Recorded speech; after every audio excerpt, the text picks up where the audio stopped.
I would tremble at the task before me to speak in behalf of all the veterans and their families here, and even for my family. You know, my father never told me about his history in World War II. I just knew he had two M1 and M2 carbines, which was my favorite.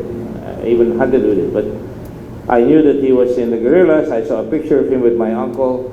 But he never really was a talkative person, unlike me. I'm a reaction to that. And of course, he never even told me that my great-grandfather, Jose Tagle, won the first battle of the revolution against Spain in the famous Battle of Imus. When I look at my own family's history and the history of our people here, I have to ask the question all the time, and I've had my fights sometimes with presidents trying to bully their way in Subic or bully their way in Olongapo way back in the last decades. And I always ask myself, why do I take a position and assert myself? It's because my father did the same, and he never told us, but that was his way. Apparently, I even was questioning Secretary Carolina why my father was getting an award, and he said, it's true, the United States documents have it. And of course, let me just say to all the folks here whose families are here, whose relatives fought in the war, they did so because, you know, it's a call of duty, plain and simple. It's a call of honor. You know that you're underarmed. You know that you're outgunned. You know that that was a situation that was desperate. Pearl Harbor had been demolished. The Japanese had arrived in Lingayen. They were already attacking Manila. They bombed Davao. And they knew that the Great White Fleet, although, you know, we people are addicted to hope, we Filipinos are addicted to hope, even when General MacArthur said, I shall return, we believed. And a lot of our forebears followed that call. And because of that, we have our heroes here today. You know, I've always disdained the fact that we are very, very niggard. Sinasabihin ko na Jose sa Tagalog na napakakuripot po ng Pilipino na magsulat ng history of our heroes. I think every one of you deserves a write-up, and I will certainly work, as I did with the Light and Sound Museum of Prehistoric Philippines and the War for Independence until Cavite, where we got our independence from Spain, create a Light and Sound show so that our young people will be educated, will know what kind of trials were upon our heroes of today.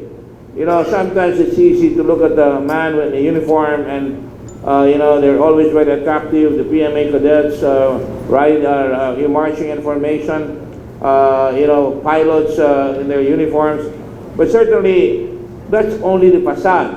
And the real McCoy, or the real core of the thing, is to make sure that when battles are there, they are there.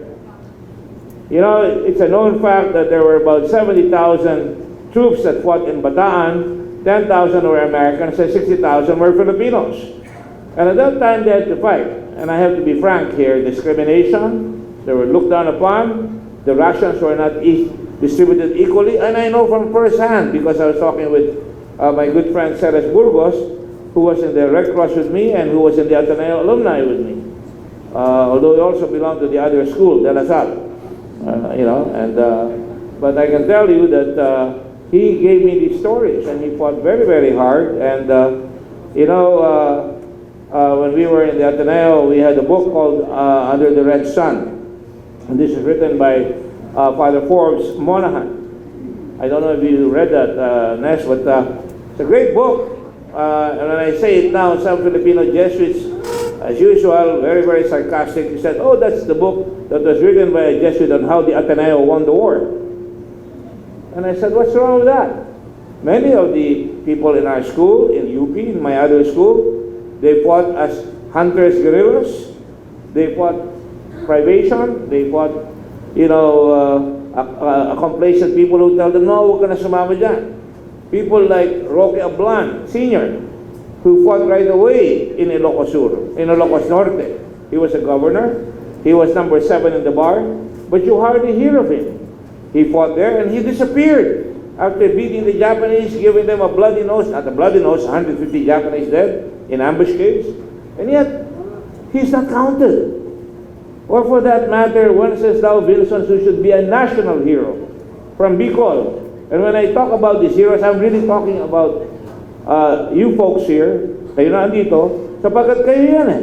Katulad nyo si Vincent, katulad nyo si Ablan, you didn't have to be called. Vincent started fighting while Bataan was still fighting. He created Vincent's guerrillas, and he fought in Bicol, in Camarines Norte, to try to get the Japanese to pay attention to Bicol so that they can relieve the forces in Bataan.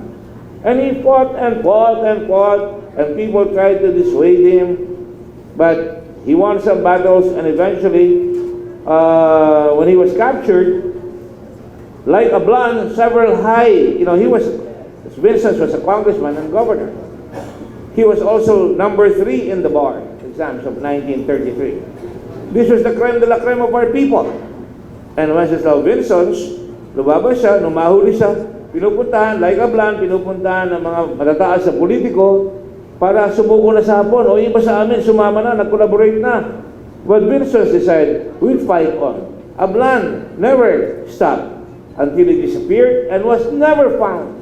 Ramon Magsaysay even offered a reward to find him. He was never found, never discovered.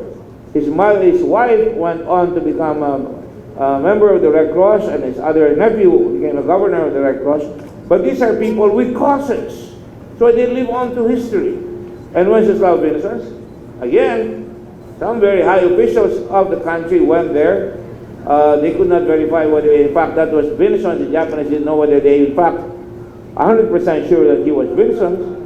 And yet, this guy was the top-notcher of his class in UP, and he fought, and when he fought, he was captured, and he never even gave up. He never crossed the line between joining the cause of another country, and he fought for his country to the end. One day, the Japanese came in after a high government official visited him, and when he left that very night, Vincent was taken by the Japanese along with his father, I believe his mother, and some brothers and sisters, and they were never found again.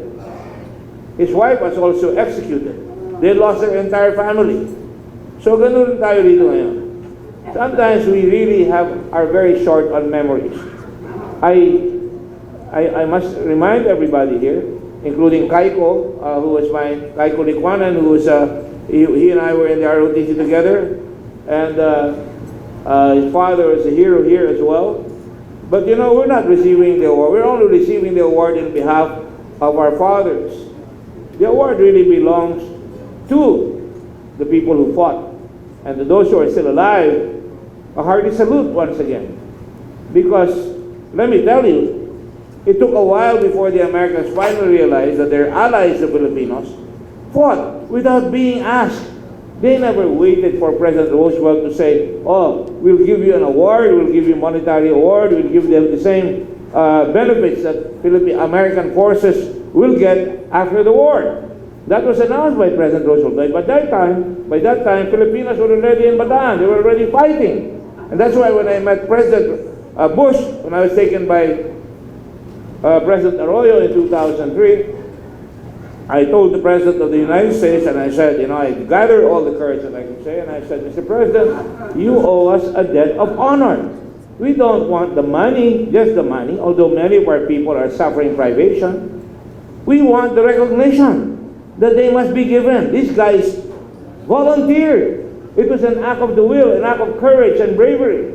And they volunteered to fight, not only for their country, but also for the United States of America.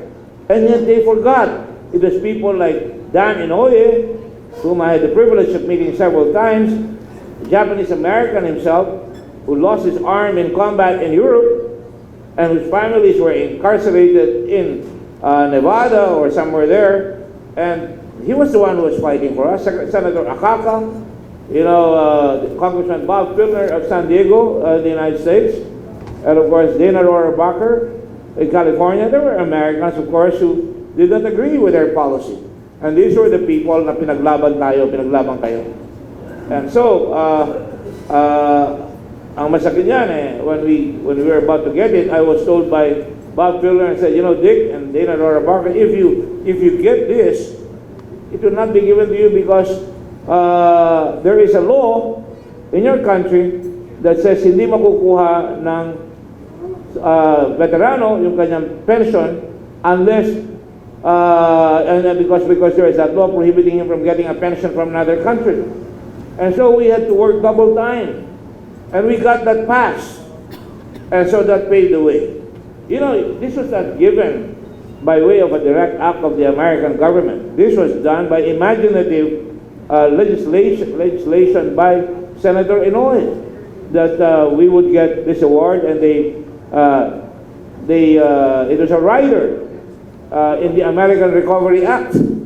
This is how you got the resources that were given to you. $15,000 for a Filipino veteran who is living in the United States, and $9,000 for Filipinos residing here. And that is a sad truth. But, you know, sabi nga natin sa Tagalog, huli man daw magaling, ay humahabol din. At nakahabol naman. At later on, years later, in 2016, President Obama, who signed the same bill on the Recovery Act that included the benefits for veterans of our country, he also signed the bill that now created the highest civilian award to be given to any person in the United States government. It took an act of Congress, like the Congressional Medal of Honor that is given to soldiers who fought the war. But here was a Congressional medal, gold medal, of freedom given to people who are civilians, given to our veterans. And it took a while. Do you know how hard it was? Alam po ba ninyo, kailangan kumuha tayo ng 2/3 vote in the American Congress to get this done. And it has to be approved by the Senate by 67 votes. Meaning to say, there was really a hard-going na pinaghirapan ng mga kababayan natin na mga namamahal sa atin na magkaroon tayo ngayon ng Congressional Medal of Honor. When I think of this, I think of guys like Manny Colaiko, who died in the liberation of USC. He was the first casualty. ROTC guy.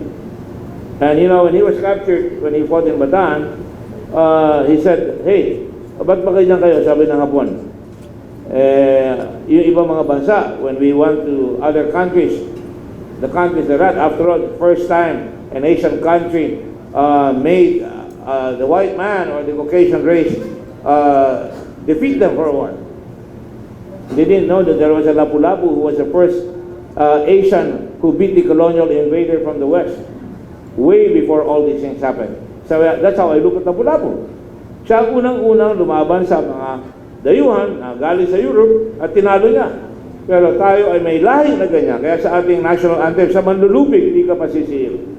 At sa bandang huli, ang mamatay ng dahil sa iyo. But in reality, kayong mga veterano, pareho na sinabi nga ni Manny Colaiko, na sabi niyo doon sa Hapon, ano nyo, we were educated by the Spanish to become Christians, and the Americans to be assertive. And this is an assertion. What you did is an assertion of freedom, assertion of your citizenship, that you are ready to lay down your life for our country, for something that you cannot even touch, something that you cannot even see at that time, at a very dark time when everything was collapsing, when we were being bombed, they were being deprived, they were sick with malaria, and they were walking along the death march, and they were being bayoneted when they fell, and when they got to Capas, they were trying to help each other amidst a sea of humanitarianism by Filipinos. And nagbibigay ng balls of rice, too big at the risk of their lives. So it was really the Filipino people that were really fighting, even the civilians who did not fight, nagbibigay ng tulong doon sa mga veterano natin. And so today, a proud citizen stands before you, and I bask in your shadow. All of us bask in your shadow. Yung mga bayani ng World War II, na ngayon lang dumating yung gold medal. Some of you sabi nga, nung mga katabi ko, 96, 98, mayroon pang 98 years old. Well, you know, it's not measured by the gold or by the bronze or the award. Tayo mga Pilipino, mahilig tayo sa titulo. Kaya mahilig tayo abogado yung anak ko. There are 49,000 lawyers in this country. Tao sa kanila, attorney, pero wala tayong justice. We have so many doctors. They're not in the provinces. 6 out of 10 Filipinos will die without ever seeing a doctor. We have nurses that are underpaid in the countryside. It takes a new kind of heroism, of statesmanship, to reverse the tide of entitlement in this country. It takes a new kind of courage to assert ourselves when there's something wrong, when another country is trying to push us around in our own seas. That is what we need nowadays, to be able to argue without being disagreeable and go by the sword or by the weapons of our mind, just as some of our young people who were brilliant in law school fought at the time. It is a time when we should really not be complacent na dapat pag-aralan natin na tayo mga Pilipino ay kailangan marunong tayo magsilbi. Balik natin ang ROTC. Because in Israel, every Israeli or in Korea or Singaporean, they serve their military for at least 2 years or 1 year and 6 months or even 6 months. I'm trying to do that, and a lot of people right away are talking about yung mga pumutok, katulad na may hazing. That's baloney. There's hazing in the academy in West Point or in Annapolis or in PMA. And yet, they don't close down PMA for that. We have to fix the problem. We don't fix the blame alone. We fix the problem. Just as you are heroes here today, try to fix the problem at that time. And although the reward may come in late, you stand tall before us. You raise your forehead and say, you have done your duty. And sir, gentlemen, and your families, we're proud of your service. I received the award for my father, hesitatingly. I wish he had told me more stories about him, but that is not his way. I think his way was acta, non-verbal. Action, not word. And that's very, very essential in this world that we live in today. Marami magaling magsalita, pero pagdating nito, wala rin. I don't have to tell you that we were lobbying in the United States with the late Ambassador Ga, who I think should get an award. Ambassador Ga and I went to Inouye, and there was a senator there, the name of Patrick Leahy, who was really, really very vicious, and saying, we're not going to get a single dime because you have extrajudicial killings here in your country, and we cannot do that.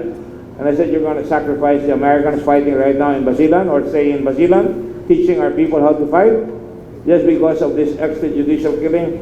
You know, there are soldiers who are killed, nobody mourns for them. And yet, we have to try and fix that problem. I'm not saying we should gloss over it, but we should fight. And continuously, ilang decades na yan, patayan ng extrajudicial killing, ngayon lang tayo naglalabas. That's why I had to come out with a motorcycle law that will make bigger plates and color-coded plates and computerized so that we would at least have a chance to fight these malefactors of society. But then that's the way we must not be. I never say, ganyan talaga ang Pilipino. That is the way we must not be. If it is to be, it must be up to us.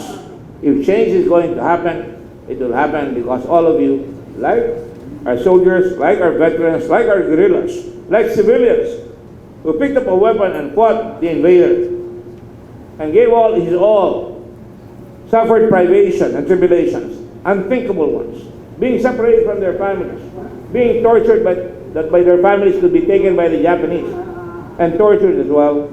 I think that is something that cannot be measured by words or cannot be uttered by words alone. Your actions are really incapable of value in terms of monetary value the way we look at ourselves today.